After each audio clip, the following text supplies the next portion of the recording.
주변 분들하고 인사 나눕니다. 성령에 이끌려 삽시다. 항상 우리가 성령에 이끌려 살았지만은 특히 2025년에는 성령에 이끌려 살기를 원하고요.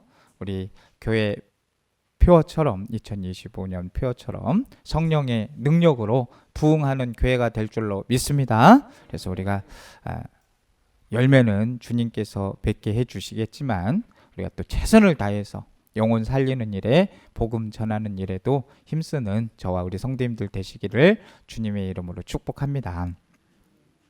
이 금쪽 같은 내 새끼라는 TV 프로그램이 있어요. 지금도 방영을 하는 걸로 알고 있는데 제가 한 2년 전쯤인가요? 이 TV를 좀 본 적이 있는데 이 프로그램은 전문가를 중심으로 금쪽같이 귀한 자녀의 문제점을 파악해서 그 후에 그 문제점을 해결해주는 유익한 프로그램입니다. 그런데 2년 전에 방영했던 프로그램을 잠시 봤는데 그 게임에 빠져있는 초등학교 쌍둥이 자녀 문제를 다루는 해결하는 내용을 본 적이 있습니다.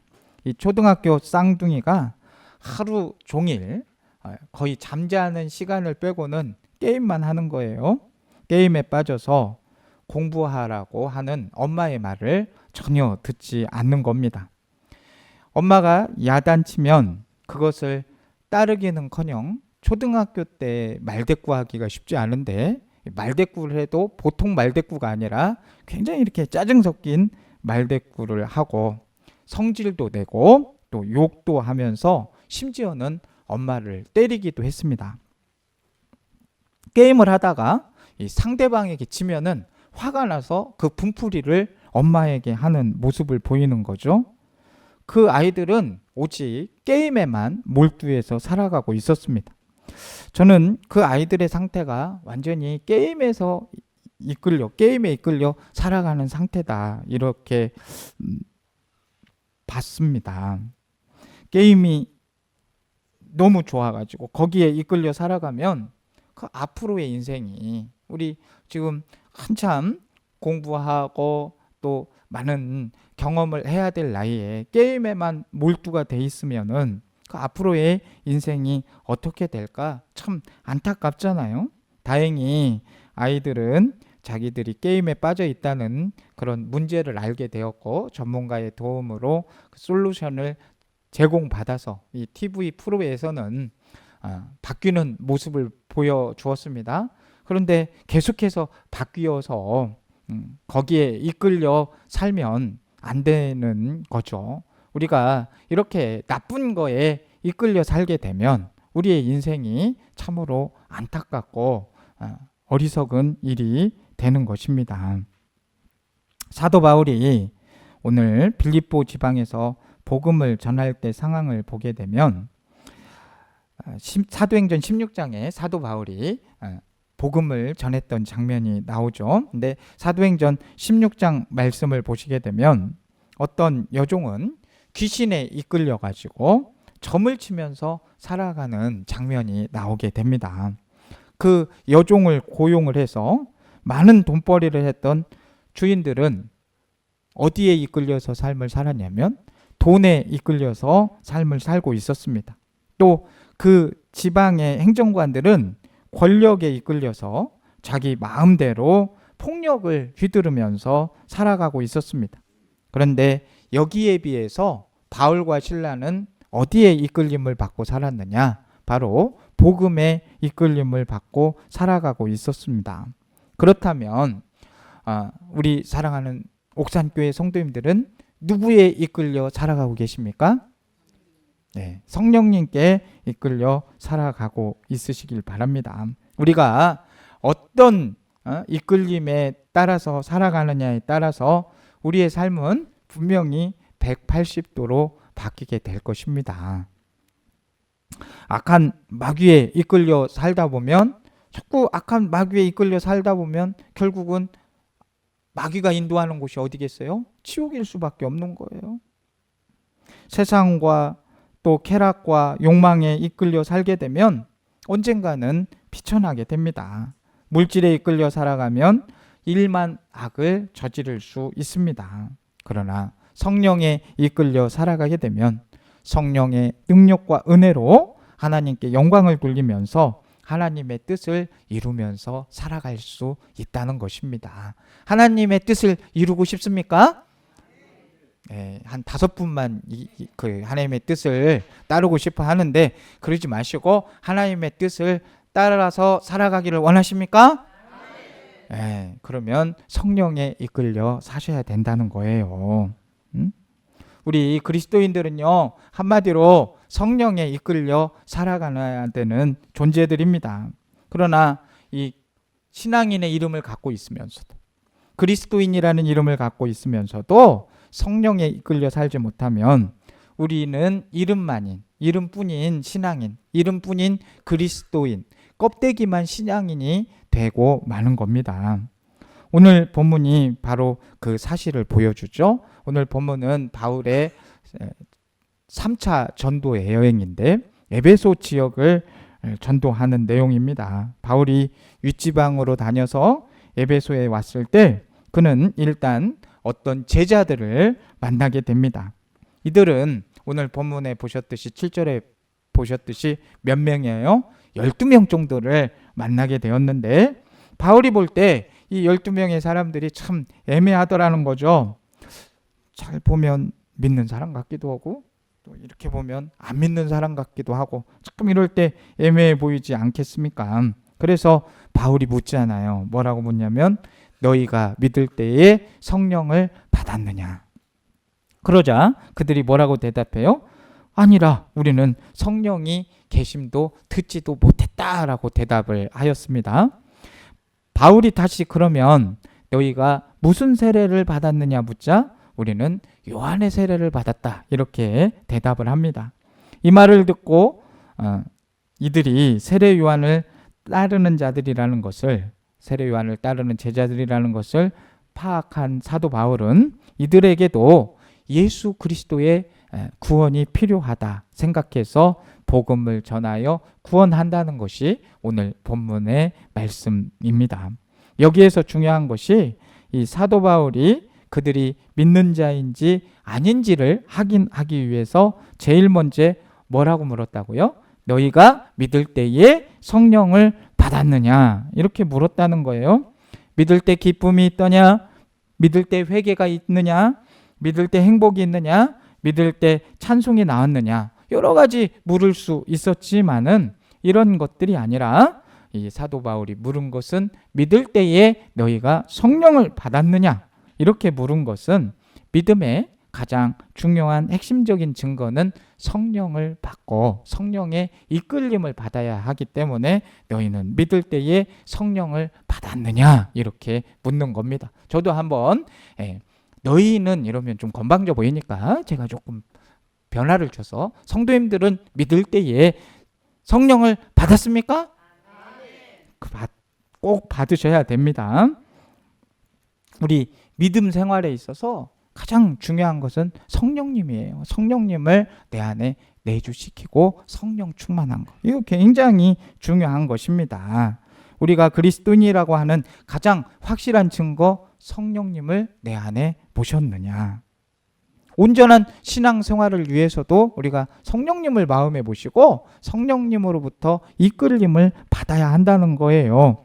성령님이 우리의 힘이 되어야 되고 능력이 되어야 되고 도움이 되어야 되는 겁니다. 오늘 에베소에서 신앙생활하는 세례 요한의 제자들은 겉으로 보기에는 믿는 성도들이었습니다. 그러나 그들은 누구를 알지 못했어요? 성령님을 아직 알지 못했어요. 그러기에 요한의 제자는 되었지만 구원받은 하나님의 자녀가 되지는 못하였습니다. 그래서 사도 바울은 그들에게 예수 그리스도의 복음을 전하였고 예수님의 이름으로 세례를 베풀었습니다. 그랬을 때 그들에게도 성령께서 임하셨고 방언도 예언도 할 수 있게 되었습니다. 온전한 그리스도인이 되었던 것이죠. 그렇다면 오늘 우리들의 신앙은 어떻습니까? 예수님을 믿고 성령님을 받아서 온전하게 우리들은 지금 신앙생활을 하고 있습니까? 아니면 예수를 믿는 것 같으면서도 실제로는 아닌 것 같은 그런 신앙생활을 하고 있는 것입니까? 안타깝게도 오늘날 이렇게 요한의 세례에 머무는 것 같은 신앙생활을 하는 사람들이 요즘에도 너무 많이 있다는 겁니다. 여러분들이 아시는 대로 요한의 세례는 회개의 세례였습니다. 죄를 회개하고 올바르게 살기 위해서 세례를 받았던 거죠. 그러기에 요한의 세례에는 그 요한의 세례에 머물게 되면은 나쁘지 않고 깨끗하게 살고 남에게 해안 끼치고 책임감 있게 사는 것을 믿음이라고 생각할 수가 있는 거예요. 이런 생활은 한마디로 성실한 생활이다. 신앙생활은 성실하게 신앙생활하면 된다. 물론 이 말도 맞죠. 성실하게 당연히 생활해야 되는 게 맞습니다. 그러나 우리 하나님의 사람들은 거기에 성실한 생활로 머물러 있어서는 안 된다는 거죠. 하나님의 사람들은 하나님과의 영적 교제가 반드시 있어야 되고 하나님과의 영적 교제 안에서 믿음으로 가는 사람들인 것입니다. 하나님의 영이신 성령님께 이끌려 사는 삶이 바로 믿음의 삶인 것입니다.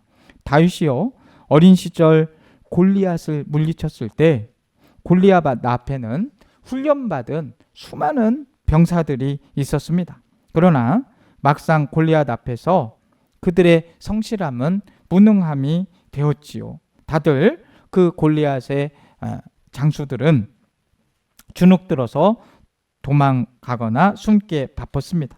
그러나 다윗은 군사 훈련을 받은 적이 없죠. 그는 들판에서 양을 치면서 자유로운 생활을 했던 인물이죠. 그러나 그 속에는 누구도 빼앗아갈 수 없는 여호와 하나님에 대한 믿음이 있었던 것입니다. 그는 하나님과의 영적 교제가 있었지요. 그렇기 때문에 골리앗 앞에서도 주눅들지 않고 믿음으로 나아가서 설 수 있었던 것입니다.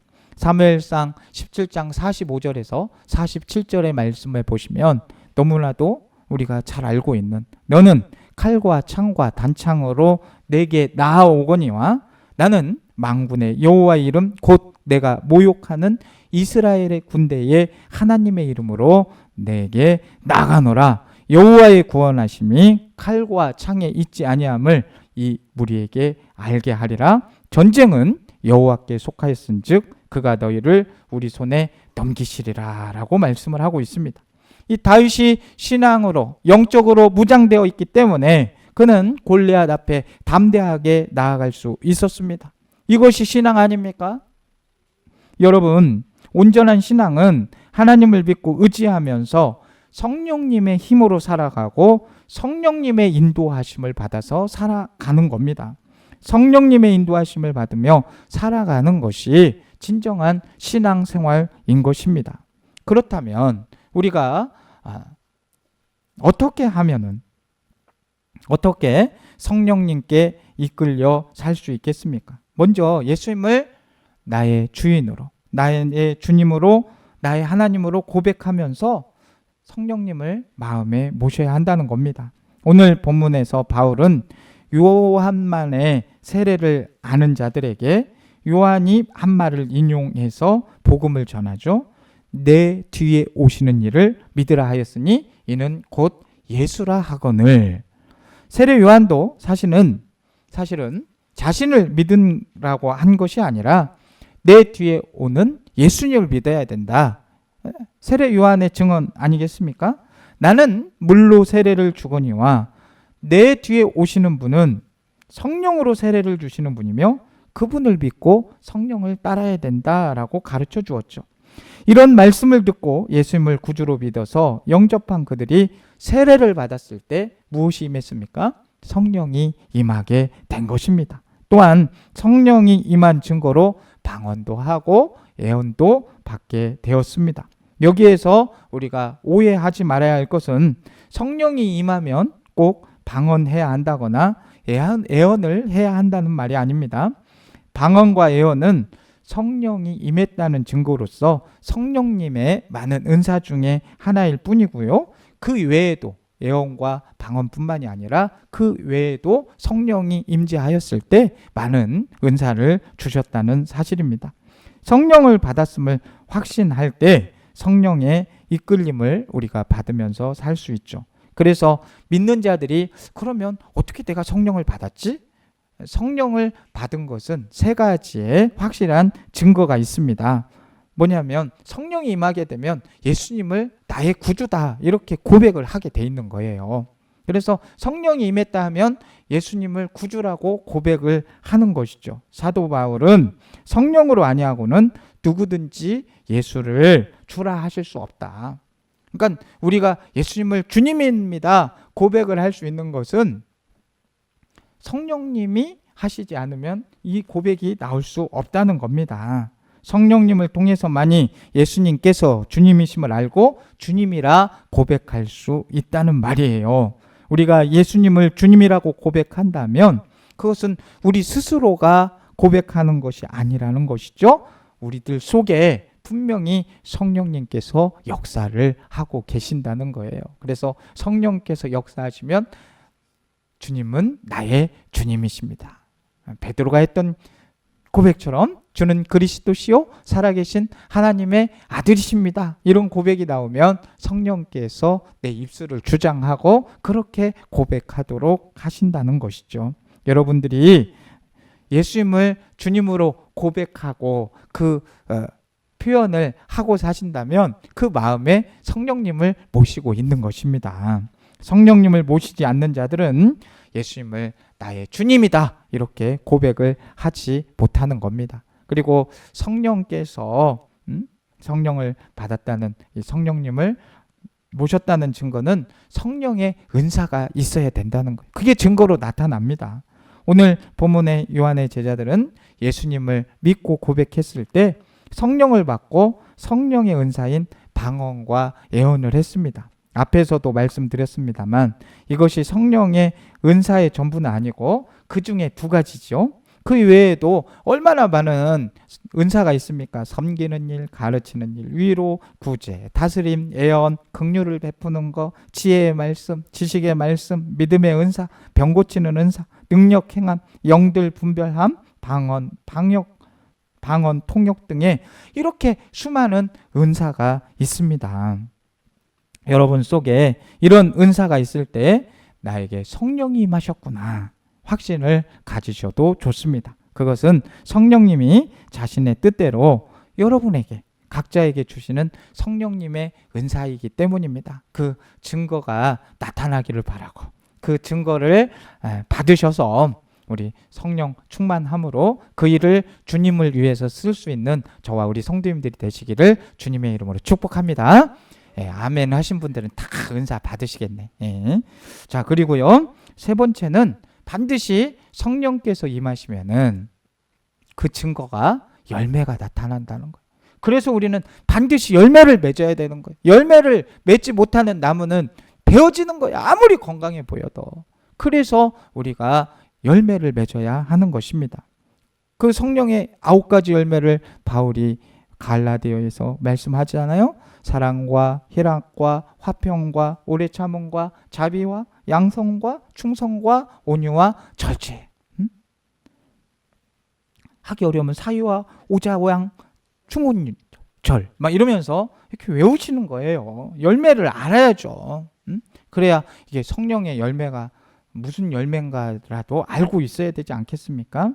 그래서 성령님을 모시고 사는 성도들이 성령 속에서 맺게 되는 열매, 이 9가지 열매를 우리 성도님들이 올 한 해에는 맺으시기를 주님의 이름으로 축복합니다. 이러한 열매가 나타나고 있다면 그것은 우리가 마음에 성령님을 모시고 살고 있다는 증거입니다. 우리가 성령님께 이끌려 살기 위해서는 내 안에 성령님이 임재하고 내주하심을 반드시 확신하고 살아야 될 줄 압니다. 그리고 이제 우리가 어떻게 성령님께 이끌려 살 수 있습니까? 우리가 예수님을 주로 고백하고 성령님을 모시고 살아야 하는 게 첫 번째라면, 두 번째는 우리가 성령님께 이끌려 살기 위해서 내 안에 내주하시는 성령님과 늘 교제하셔야 돼요. 교제를 해야 됩니다.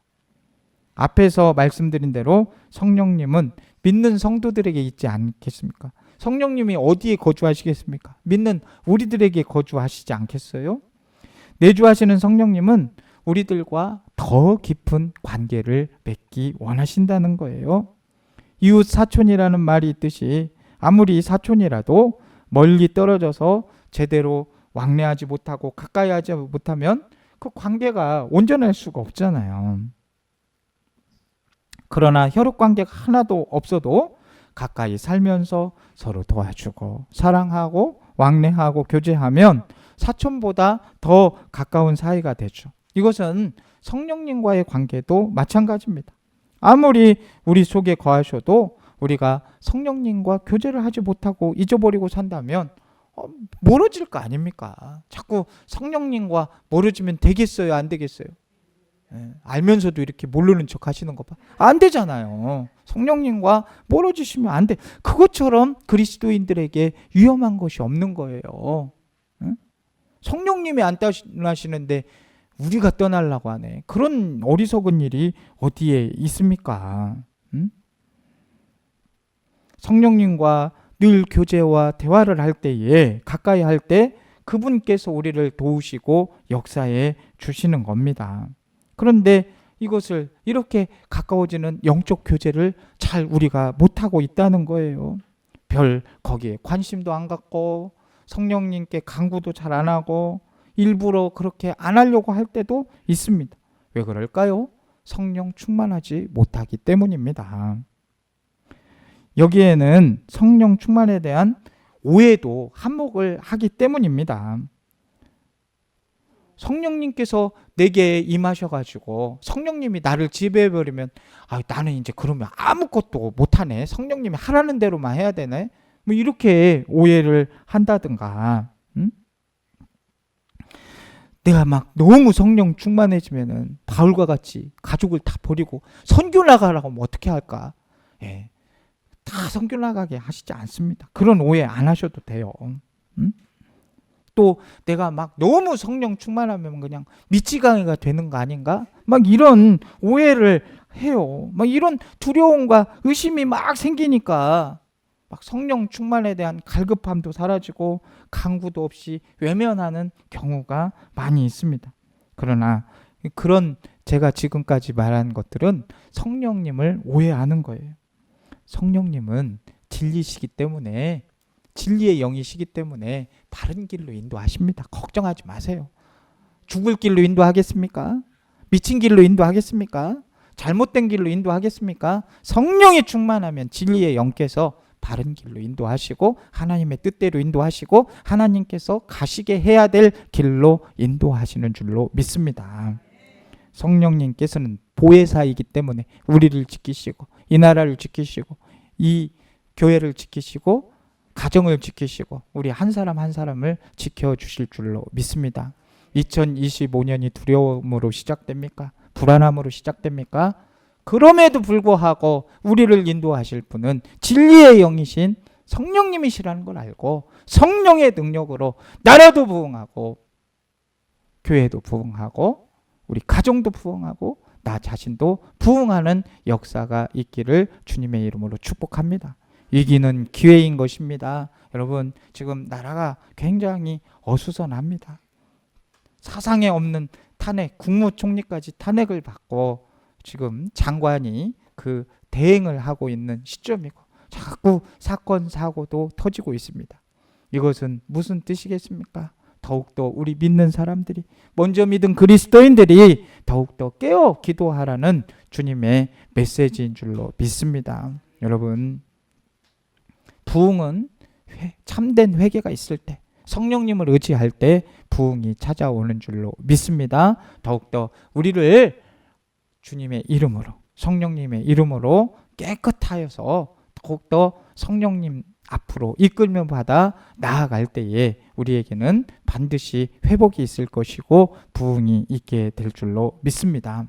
성령님에 이끌려 사는 것은 험한 인생을 살아가는 우리에게 가장 복된 삶인 줄로 믿습니다. 성령님의 이끄심을 받기 위해서 여러분 안에 거하시는 성령님과 늘 교제하며 대화하며 기도하며 살아가시길 바랍니다. 세상의 잘못된 가치관과 유행에 이끌려 살지 마시고 성령님을 따라 성령님의 이끌림을 받아 승리하는 우리 성도님들 다 되시기를 주님의 이름으로 축복합니다. 우리 옆에 분한테 한번 얘기해 주세요. 성령 충만합시다. 한 번 더 인사합니다. 성령님에 이끌려 삽시다. 꼭 그렇게 살아주시기를 주님의 이름으로 축복합니다. 사랑과 은혜가 풍성하신 하나님 아버지, 오늘 말씀을 통해 성령의 충만함과 새롭게 하시는 은혜를 깨닫게 하시니 감사를 드립니다. 하나님, 에베소에서 사도 바울이 전했던 성령 세례의 복음을 우리도 기억하며 우리의 삶 속에 성령님께서 온전히 임하시기를 간구합니다. 우리의 믿음이 단순히 지식에 머무르지 않게 하여 주시고 성령의 능력으로 살아 움직이며 열매 맺는 믿음이 되게 하여 주옵소서. 주님, 성령의 충만함이 우리의 삶 속에서 나타나게 하시고 우리를 통해 하나님의 사랑과 진리가 이 땅 가운데 증거되게 하여 주옵소서. 오늘 이 말씀을 듣고 결단하는 저희들의 심령 속에 주님의 성령께서 역사하시고 우리로 하여금 복음의 증인으로 살아가게 도와 주옵소서. 예수님의 이름으로 기도드립니다. 아멘.